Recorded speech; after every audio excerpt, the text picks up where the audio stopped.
Hello, I'm Ramie. And I'm Beth. And this is Brother Knows Quest, the podcast where I, your host, introduce my sister to the wonderful world of tabletop role-playing games.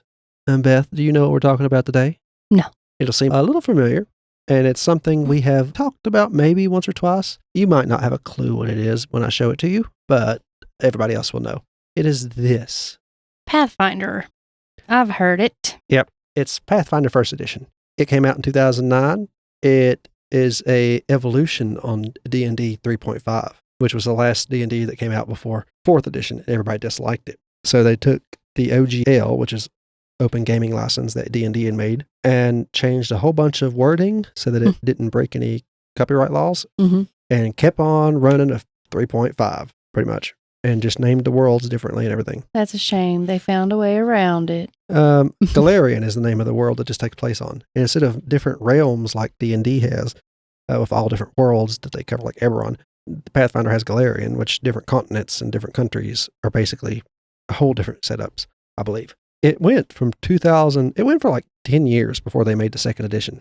They got a second edition, and I bought the beginner box for it, and I'm glad I didn't buy the books, because after the OGL debacle we talked about a while back, when they tried to revoke the OGL, so Pathfinder wouldn't have been allowed to publish without giving them a lot of money, like 25%, they decided to remove everything from the OGL and republish the second edition as the Pathfinder Core books. They call them Pathfinder Core Player, I think, and Pathfinder Core GM. It's basically D&D system. Or 3.5, the first edition. All we're talking about today is the first edition, because I haven't got the core books yet for the second edition. And the third edition, and the first edition actually has the most books out for it, because it ran for so long, as you would imagine.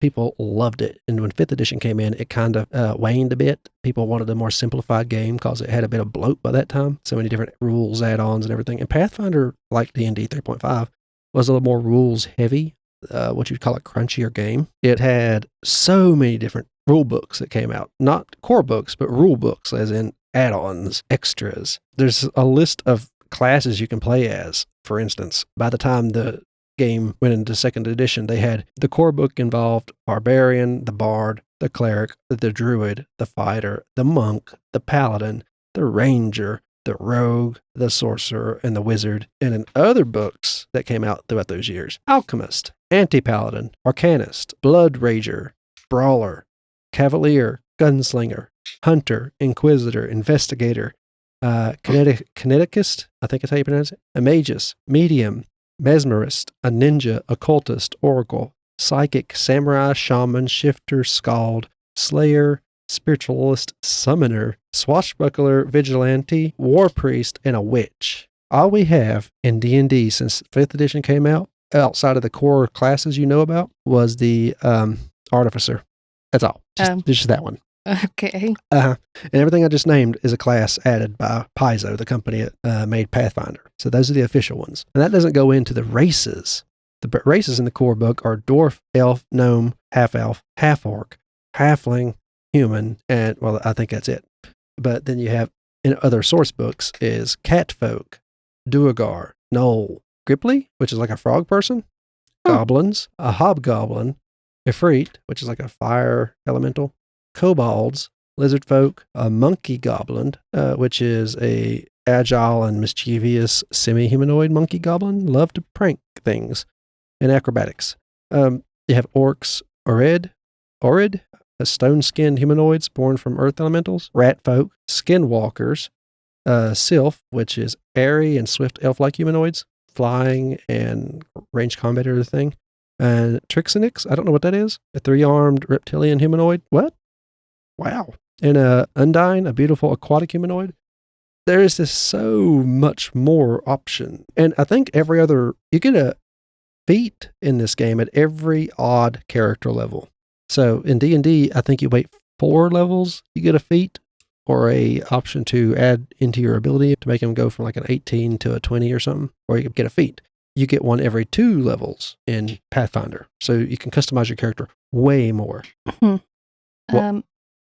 I see in this picture big roaches, one with a dagger in it, meaning it's bound to be big.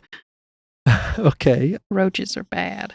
Not rad roaches, at least. And the fact that there's a gunslinger, which is cool. Who doesn't want to be able to shoot a dragon? Camels. Yeah.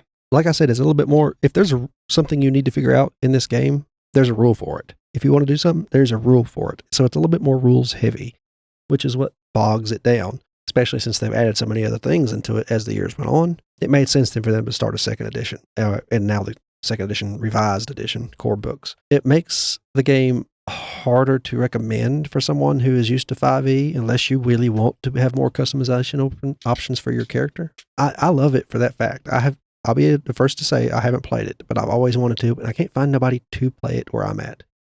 I know I could go online and do it, but the first time I like to play, if I can try, would be in person. I learn better that way. It is so similar to D&D. That's why playing it would be easier than just trying. I don't think I could run it. I don't think I'd ever run it because of the rules. I like to go by rules as written. So it makes sense I would like a game like Pathfinder when it's made for that kind of gameplay. Mm-hmm. But there's just so many in this that I just can't absorb them. I go through so many. It depends on what mood you're in, I believe, because as we've mentioned many times before, I like things to be easy and fairly quick, but it makes more sense to have a lot of rules because it would make it more realistic, I would think. Mm-hmm. And this person with leprosy is attacking this T-Rex. What is it? The description there? I don't have a clue. He's got the leprosy. I don't know what that is. But it's got the leprosy. Or, sorry, Lyme disease, not leprosy. It's got the Lyme disease. The Lyme disease. Okay, that's what I was saying. Because it makes it look like a squid. I was thinking of something losing limbs. And I don't think I actually covered everything released for the game. I'm just going by the list that was easily found online of all the classes and races you could play as. But there's probably more. Paizo likes to come out with stuff like every month. Either an eventual module or a source book, something like that. About every month, you can get a subscription to their service, and they'll just deliver the new books as they come out to you. They still have the first edition stuff for sale here and there, and probably on their website. And I know I'm going to put the digital beginner box, if I can find it, in the link in the description. It'll be a sort of an affiliate link that'll give us store credit if you use it. It won't charge you anymore, but, it'll give us some. And if you Humble Bundle, a lot of times you have a lot of the Pathfinder stuff, like 30-some books, real cheap, if you want to wait for something like that to happen. But if you want to try something that isn't Pathfinder 2e, but it's more like a crunchier D&D 5.0 edition, I would recommend Pathfinder First Edition. And where it's a little bit older, like I said, you can get a lot of the books cheaper. And the First Edition book, you get the player and the GM book all in one. If you haven't noticed, it's fairly thick. Yeah. I only bought like 7 or 8 Pathfinder books before I realized I would probably never run it, but I would be happy to play it. So I do that a lot, though. Some games I don't think I'll ever run, but I really want to have them and read them. Doesn't stop anything. And I wanted to talk about this, the First Edition, before I jumped into my next game I'm going to talk about, which would be Pathfinder for Savage Worlds. Remember that Savage Worlds game with like Holler and Deadlands we covered? Yes. Okay. Well, they also made the setting, the Paizo, Pinnacle Entertainment Group, the people who make Savage Worlds, they worked out a deal so that they could use their world setting in Savage Worlds. So it's Pathfinder for Savage Worlds. A lot of people call it Savage Pathfinder. So I wanted to talk about that, but I didn't want to do that without talking about Pathfinder first. And I won't talk about Pathfinder again probably until I get my hands on the Pathfinder core books. I'm glad they're separating themselves from D&D. I like D&D, and I most likely the first game we ever stream will be D&D. But that's just because of how many people I know are willing to play it over the other games. Now, all my friends... It's because it's more known. Yeah. And it is good. It's just I don't like how selfish they're becoming. Yeah. I love the people who create for D&D. Or greedy, I guess you would say. I wouldn't say selfish, greedy. I like to watch Chris Perkins do D&D, like run a game. I like the stuff when they get up there and talk about the lore. I like to support wizards. I don't like to support wizards. I like to support the creators. Who the people I know put most of the work in, Yeah. And if it's some real cool book, I'll still buy it.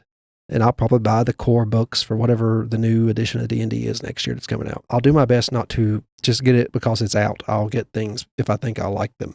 I want to treat D&D like I treated the other games I get. If I like the sound of them and I'm curious that maybe one day I might play them or I just really want to learn more about it, I'll grab it. I won't get them just because they come out like I have for years. Pathfinder might be a fine alternative, especially since some people say the newer rules are a little less crunchier than the first edition is. I guess they'd have to be. They took a bunch out and made it simplified enough to keep from OGL overlap. I don't know. I might be completely wrong. I also know it's more deadly, the new edition is. Not D&D, Pathfinder.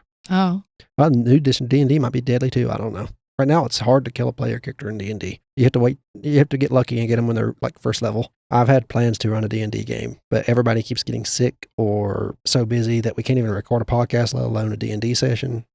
Yeah, it takes a long time Yeah. for that. It's all going to be online, though. That's the easy thing. I know a lot of people like to watch people sit around the table and play. I don't like to edit that audio. Editing audio when two people are sitting side by side and the microphones are picking up on each other's. Oh, well, That's probably hard too. Yeah, it's nothing but it's like a echo. Not an echo, but it makes their voice sound more digital, and I don't like it. And if I have to do it, I just won't publish whatever that is. So doing it over the internet is the best option for D&D for us. Mm-hmm. I can't imagine 4 people sitting around the table, how easy that would be. It's a professional setup, but I don't have room for it or the money for it. So if we play D&D, I can do it at home in the comfort of my own home? Yeah, that's what I've been saying. Oh, okay. That makes it a lot better. I like being home.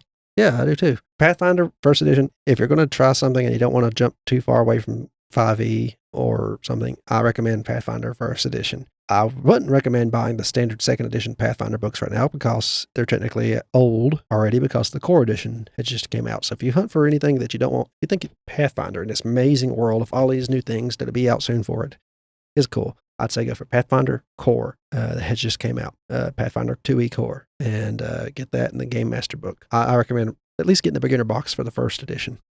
Looking over it. You might like it. Might be exactly what you're hunting for. All the customization options you could ever want. You won't have to tweak the rules like you do in D&D to get your character just like you want. Or your world. Pathfinder will probably have it covered for you. I'll put the PDF versions link in the description. It'll be something of an affiliate link. It'll only give us store credit if you use it, but that's how I buy a lot of things I want to cover. Drive through RPG. Do you have anything you want to say about this? I mean, the fact it's crunchier means, like I've done said, I probably won't ever run it, but would you ever play it? I'd play it. Somebody offered to play it. Yeah, I'd play it. I mean, it's so similar to D&D and there's more options. Yeah, it does. We would have to have somebody who knew the rules. Because a game like I don't think I would be able to keep up with that. I don't either. Even with the book, I don't think I would be able to keep up with it. Some people have a mind for such things, but I don't have the mind to absorb and separate all the rules for games I've played and read on. I tend to overlap them on accident. Spend most of your time sifting through the book trying to figure it out. Yeah. So, they have a lot of wonderful online sources too. They allow people to make websites with all the rules on them pretty much. There's a couple websites out there you can just type in what you want to know and it will show you the rule you're hunting for. So it simplifies. You don't have to flip through your pages so much anymore, at least for Pathfinder. They made it accessible. Kind of like we have the compendium on Roll20 for D&D. You just type in the search box what you want to know and it will usually give you your information right there. But Pathfinder has other websites for that, not just Roll20. And I like their art better than D&D's most of the time too. You can tell it's D&D similar. Yeah. Goblins. Paizo has a thing with goblins. It's like people seen the Paizo goblins and like you look up Paizo and their hats and stuff. A lot of it will have goblins on it because their goblins are like Arnold shaped heads, like football shaped heads. Get a chance to look up a Paizo goblin and people just love them. I like them. Anyway, if you like what you heard here, we have other podcasts, Horrific History and Hauntings and Leveling Duo. One is my friend Dakota and I talking about video games. That's Leveling Duo. If you want to listen to weird facts about history or sometimes a haunting story or things like that. A lot of times there's a crossover because weird facts lead to tragedy and tragedy leads to ghost stories. That is a podcast I do with my sister here. She tells me about all that stuff. The link will be in the description for any of those. It's a Linktree link and it will take you to a list of other links with descriptions of what they are. The first one is where you find all our podcasts. And if you don't want to listen to it on a podcast player, you can listen to it on YouTube. We have them on YouTube as well. Subscribe there, share, get a hold of any of the social links out of that link tree and let us know what you think. Reach out to us, follow us. We'll try to post if we're going to stream games or not able to that day. Anything like that, you can find it on YouTube and Twitter easy, or X. But thank you for listening. I've been Ramie. And I'm Beth. And this has been Brother Knows Quest. Bye-bye.